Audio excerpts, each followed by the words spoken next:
동화 읽어주는 엄마.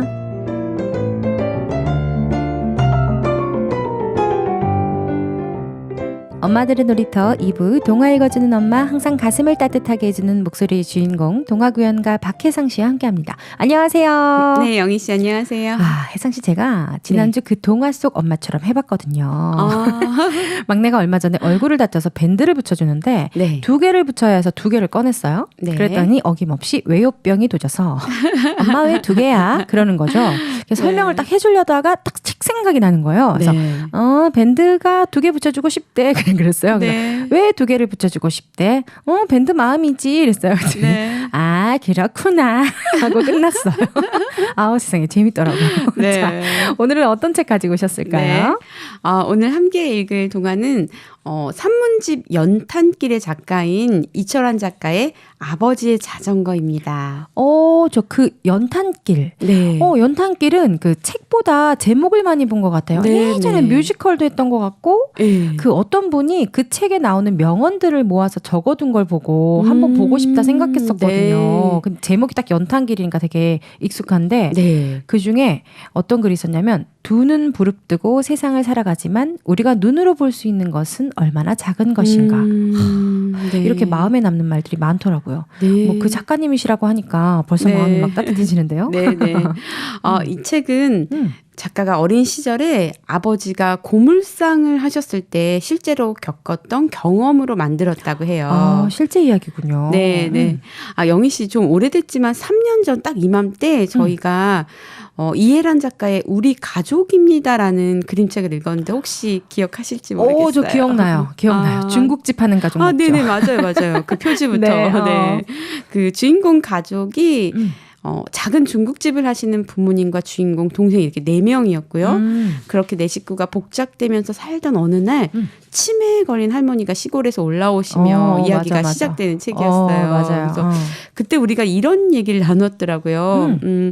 그림책도 사람의 마음을 표현하는 도구인데 때로는 작가가 그 마음을 꺼내서 담담하게 이야기하기까지 용기도 필요하고 많은 시간이 걸리는 걸 봅니다. 그래서 우리 가족입니다는 작가가 어린 시절에 이해할 수 없는 것들과 그래서 보이지 않고 느낄 수 없었던 마음들이 세월이 흐른 뒤 작가의 마음에서 진주처럼 품어져 나온 그림책이라고요. 오늘 책도 그런 책인가 보네요. 장마철이라 비가 막 아주 쏟아지는데 이렇게 또 따뜻한 책이 필요하죠. 그때 참 따뜻한 이야기를 나누었네요, 우리가. 자, 오늘 책도 왠지 그럴 것 같은데요. 먼저 구연으로 들어볼까요? 우리 집은 고물상을 합니다. 아버지는 자전거를 타고 다니며 고물을 수집합니다. 아버지의 고물상 안에는 온갖 물건들이 가득합니다. 로봇도 있고 장난감 총도 있습니다. 곰보 자국이 난 축구공도 있고 알록달록한 비행 접시도 있습니다. 어느 늦은 밤이었습니다. 고물상 앞마당에 나갔던 아버지가 눈이 휘둥그레져 방으로 들어왔습니다. 여보, 누가 자전거 빌려갔어? 아니요. 자전거가 안 보이는데? 가게 안에다 들여놓지 않으셨어요? 아버지는 자전거를 찾아 밖으로 뛰어나갔습니다. 녹슨 고물 자전거지만 우리 가족한테는 소중한 물건이었습니다. 아버지는 집 옆에 있는 빈터와 마을 꼭대기, 언덕 아래 시장 입구까지 온 동네를 샅샅이 뒤졌습니다. 하지만 자전거는 어디에도 보이지 않았습니다. 아버지는 풀 죽은 얼굴로 집으로 돌아오셨습니다. 이게 겨울 배경인데 사파가 그 연필, 색연필로 스케치한 느낌이거든요. 그림만 봐도 너무 따뜻하고 겨울 배경인데 이렇게 따뜻하게 느껴질 수가 있나요? 참 가난하지만 따뜻했던 시절 이야기 같아요. 달동네라고 해야 되나요? 그런 것도 보이고 낮은 집들이 빽빽한데요. 1970, 80년대 서울 하늘 아래 어느 변두리 동네를 그림으로 담아놓았는데요. 지금과는 다르게 그 시절에 고물상 한다는 건 가난함과 부끄러움을 먼저 떠올리게 했어요. 네. 하지만 주인공은 아버지의 그런 고단하지만 성실한 삶과 버려진 물건들이 가득 쌓인 고물상을 전혀 부끄러워하지 않아요. 네. 그러니까요. 마치 고물상이 보물상자가 있는 것처럼 표현했어요. 네. 근데 그 고물상을 꾸리는데 중요한 자전거가 없어져서 어떡하죠? 네. 아버지가 생계를 꾸려가는 데는 정말 이 자전거가 절대적이었을 텐데 말이에요. 그림에서 보듯이 이렇게 타닥타닥 붙어있는 집들 사이로 정말 미로처럼 난 길을 온 동네를 샅샅이 뒤지는 동안 그 아버지 가슴이 까맣게 타들어갔겠죠. 아유, 네, 그래서 저 그런데 이 부분 아이들하고 함께 읽다가 좀 설명이 필요하더라고요. 왜냐하면 그런 얘기 있잖아요. 이렇게 할아버지가 손자한테 할아버지 어렸을 땐 밥도 제대로 못 먹었다고 하니까 손자가 그럼 라면 먹으면 되잖아요. 뭐 이렇게 얘기했다는 것처럼 맞아요. 애들도 이 자전거 잃어버렸다는 게 얼마나 정말 그걸 인식을 잘 못해서 제가 좀 설명이 필요했었어요. 그리고 여기 그림에 보면은 아빠가 그 풀 죽은 얼굴로 어두운 골목길을 이렇게 돌아오는 모습이요. 또 그런 남편을 걱정스럽게 바라보는 엄마와 그런 엄마의 얼굴을 올려다보는 주인공 모습을 이 담은 장면은 정말 좀 아이들에게 설명이 필요했었어요. 네. 아, 진짜 네. 그러네요. 아이가 진짜 엄마를 보는 그 표정이 아이고 걱정 한가득 담은 얼굴인데 네. 이렇게 가난하고 그게 참 흔했던 시절이 있었는데 네. 진짜 밥이 없어 못 먹는 상황이라는 게 상대적으로 풍족함을 누리는 요즘 아이들에겐 좀 이해가 안 될 수 있겠어요. 네네. 요즘도 이런 아이들이 없는 건 아니지만 이런 풍경 자체가 드물어진 것 같거든요. 그렇죠. 네. 그런데 며칠 뒤에 주인공은 학교 앞에서 솜사탕을 파는 아저씨의 자전거가 아버지 것임을 단박에 알아봤어요. 어떡해. 네네. 그래서 막 기뻐가지고 아버지에게 달려가서 이 사실을 알렸고 또 아버지는 주인공을 앞세워 학교로 향했습니다. 어머, 진짜 네. 솜사탕 아저씨 멀리 가지도 않았고 너무한 거 아니에요? 네. 다행히 아들이 딱 발견해서 망정이지. 네. 근데 저렇게 뻔뻔하게 학교 앞에서 훔친 자전거로 장사를 하는데 순순히 돌려주려는지 네. 구현으로 한번 들어보겠습니다. 네. 순간 아버지의 표정이 굳어졌습니다. 아버지는 자전거 쪽으로 주저주저 몇 걸음 다가갔습니다. 그러다 이내 뒤로 주춤 물러섰습니다. 솜사탕을 파는 아저씨는 자전거 뒤에 앉아 밥을 먹고 있었습니다. 아기를 등에 업은 아주머니와 추운 거리에 쪼그려 앉아 시들한 김치 하나로 점심을 때우고 있었습니다. 어서 돈을 마련해야 할 텐데. 유정이가 요즘 들어 부쩍 힘들어하는 것 같아요. 다음 달에는 꼭 수술 받을 수 있겠죠? 너무 걱정하지 말아요. 조금만 더 고생하면 우리 유정이 병원비 마련할 수 있으니까. 아저씨는 엄마 등 뒤에서 잠든 아기의 얼굴을 어루만졌습니다. 아기의 얼굴은 추위에 새파랗게 얼어 있었습니다. 갑자기 아버지가 내 손을 잡아 끌었습니다. 집에 가자. 우리 자전거 아니다. 아버지, 우리 자전거 맞아요. 아버지 자전거잖아요. 나는 자꾸만 뒤를 돌아보며 아버지에게 말했습니다. 아니래도 글쎄, 우리 자전거 아니다. 아버지의 카랑카랑한 목소리에 나는 더 이상 말을 잇지 못했습니다. 자전거를 잃어버린 뒤로 아버지는 걸어다니며 고물을 수집해야 했습니다. 아버지가 몹시 힘들어 보였습니다. 날씨도 점점 추워졌습니다. 이거 진짜 아버지 자전거 맞네. 아버지가 당신 자전거가 아니라고 하는 딱 그 순간 네. 아버지의 마음이 느껴지네요. 저 솜사탕 아저씨가 어떤 마음으로 어떻게 네. 저 자전거를 가지고 갔을지 네. 아버지는 마주한 건 또 다른 한 아버지의 마음인 거죠. 그쵸. 네. 진짜. 네. 주인공 그 꼬마의 눈에는 분명 아버지 자전거가 맞았고 또 그토록 찾아 헤맸던 자전거를 다시 찾게 되어서 아버지가 이렇게 칭찬해 주실 걸 기대했을 것 같아요.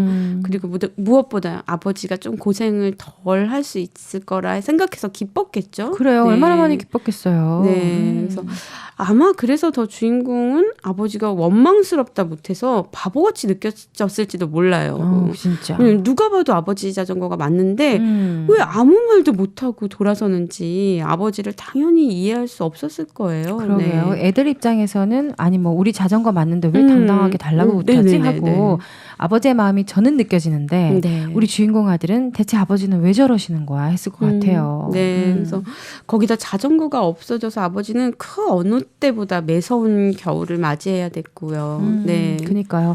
말이 걸어 다니는 거지. 이 동네를 일일이 발로 다니며 고물을 그 수집하는 게 보통 힘든 게 아닐 텐데. 네. 그렇죠? 네. 영희 씨 말처럼 그렇게 힘든 일과를 마치고 와서 거기 그림에서처럼 보면 난로 앞에서 이렇게 어깨를 움츠리고 몸을 녹이시는 아버지의 모습이 보여요. 그래서 어쩌면 그런 모습이 예전보다 훨씬 더 초라해 보였는지도 몰라요. 그러니까 주인공이 빼꼼히 보네요. 그 모습을. 네. 그래서 그때마다 주인공은 아버지가 걱정되기도 했지만 아버지가 자초한 이 모든 상황을 더더욱 이해할 수 없었을 것 같아요. 네. 맞아. 네. 그렇게 자전거에 대한 아쉬움과 원망이 희미해질 무렵 어느 날의 일입니다. 네. 네. 저도 속상해요. 너무 속상한데. 네. 자, 계속해서 들어보겠습니다. 네. 어느 이른 아침이었습니다. 앞마당에서 엄마의 다급한 목소리가 들려왔습니다. 여보, 여기 좀 나와봐요. 아버지는 방문을 열고 밖으로 나갔습니다. 나도 아버지를 뒤따라 나갔습니다. 잃어버렸던 아버지의 자전거가 눈을 맞으며 마당 한가운데 서 있었습니다. 자전거 옆에는 대문으로 향하는 발자국이 찍혀 있었습니다. 그리고 봉지에 담긴 빨간 사과들이 자전거 뒷자리에 앉아 소복소복 흰눈을 맞고 있었습니다. 정말 또 울컥했네요, 혜성 씨. 네. 좀 그만 울리시면 안 될까요? 진짜. 그 솜사탕 아저씨가 아이 수술비를 벌려고 잠깐 그 자전거가 필요했던 건가 봐요. 네. 얼마나 절박했으면 그랬을까 싶고 혹시 그때 그 주인공이 아버지랑 자전거 찾으러 갔을 때 그 아저씨가 그냥 돌아가는 걸 본 건 아닐까 싶기도 하고 정말 눈물 나는 장면이네요. 네. 여기 마지막 장면 보면 흰눈을 맞으며 주인공과 아버지가 서로 마주보고 있어요. 그래서 어떤 말이나 설명 없이도 주인공은 그 마당 가운데서 흰눈을 소복소복 맞으며 서 있는 자전거와 또 그 빨간 사과 이렇게 보면서 아주 조금 어렴풋이 깨달았을 것 같아요. 네, 자전거가 없으면 추운 겨울 내내 걸어다니며 고물을 모아야 했지만 아버지는 자신보다 더 지독하게 가난한 사람을 외면할 수 없어서 오히려 당신의 자전거를 못 본 척한 걸요. 네, 맞아. 우리 자전거라면서 동동거렸던 그 주인공을 거칠게 몰아세우던 아버지의 눈 속엔 사실 어려운 이웃에 대한 연민이 가득했고 결국은 아버지의 그 가슴 따뜻한 배려가 옳았음도 알게 됩니다. 진짜 아버지 당신도 힘들었을 텐데 더 자기보다 지금 어려운 상황의 이웃에 대한 그 연민. 진짜 주인공의 눈에는 또 아버지가 자전거를 그냥 놔두고 와서는 사서 고생하신다 싶고 속상했을 것도 같은데 다시 돌아온 자전거를 보면서 주인공 마음에도 많은 감정이 몰아치고 또 많은 걸 배웠겠어요. 그리고 또 자전거 뒤에 실려있는 그 사과는 정말 어떤 사과보다 맛있었을 것 같네요. 어떻게 먹었을까요?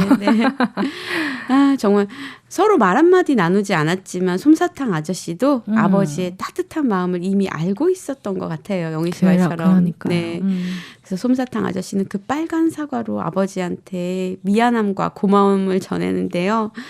생활이 가난하고 힘들전정 서로의 삶에 용기를 북돋워주는 두 사람의 모습에서 우리는 세상 곳곳에서 여전히 반짝반짝 빛나는 희망을 느낍니다. 네. 뭐 이젠 이런 풍경이 전보다 덜 흔해졌지만 네. 지금도 우리 주변에는 이렇게 반짝반짝 빛나는 희망이 많이 있을 겁니다. 네, 네. 앞서 말씀드렸던 것처럼 이 그림책은 이철환 작가의 자전적 이야기인데요. 네. 모든 게 부족하고 고달픈 생활이지만 나보다 어렵고 힘든 사람을 향한 따뜻한 마음을 잃지 않았던 아버지의 모습은 우리에게 많은 걸 이야기해 주는 것 같아요. 그리고 비록 생활이 풍요롭지 않아도 얼마든지 베풀고 나눌 수 있는 게 바로 사랑이고 배려고 그리고 그것이 바로 우리 인생을 살만하게 만드는 힘이자 원동력이라는 걸 말입니다. 네. 아까 잠깐 그 연탄길에 나오는 명언 이야기 했었잖아요. 네네. 하나가 또 생각나네요. 네. 세상이 아무리 비인간적이고 이기적으로 변해간다 해도 네. 사랑은 우리가 살아가는 이유다. 네. 다음엔 연탄길도 한번 소개해 주시면 좋을 것 같아요. 네네. 소설이죠. 네, 소설이에요. 이렇게 끊어가지고 좀 봐주시면 좋을 것 같아요. 네. 어쩌면 이 그림책 속의 시절이 별나라 이야기로 느껴질 만큼 풍족한 세상이 됐지만 네. 오히려 이해와 공감은 점점 자취를 감추고 잔뜩 날이 서서 악다구니 치는 모습을 더 많이 대하게 되는 요즘이지만요. 네. 그래도 작은 사랑 하나가 세상을 이렇게 아름답게 만들 수 있음을 보여주기 때문에 오늘 이 책이 아름다운 색연필화가 더해져서 더 큰 감동을 전하는 것 같습니다. 네, 가족을 향한 그리고 세상을 향한 두 아버지의 따뜻한 마음을 물씬 느낄 수 있는 책이었습니다. 네. 비 때문에 축축하게 마음도 축 젖을 뻔했는데 이 훈훈함에 아주 뽀송뽀송해진 기분입니다. 다음 주에 또 좋은 책 기대하면서 혜상 씨 보내드릴게요. 네, 안녕히 계세요. 안녕하세요. 네. 네, 오늘 동화 읽어주는 엄마에서는 작가 이철환의 동화 아버지의 자전거 읽어봤습니다. 그 시절 배고프고 추웠던 그때는 겨울도 유난히 추웠죠. 우리 아이들이 들으면 너무 옛날 이야기 같겠지만 지금은 모양은 좀 다르더라도 주인공 아버지 같은 분들이 계실 겁니다. 우리 아이들이 공부 잘하고 똑똑한 아이로 자라는 것도 좋겠지만 그보다도 마음이 따뜻한 아이로 자랐으면 좋겠어요. 주인공 아버지의 마음이 낡은 자전거와 함께 이번 주 큰 여운을 남길 것 같네요.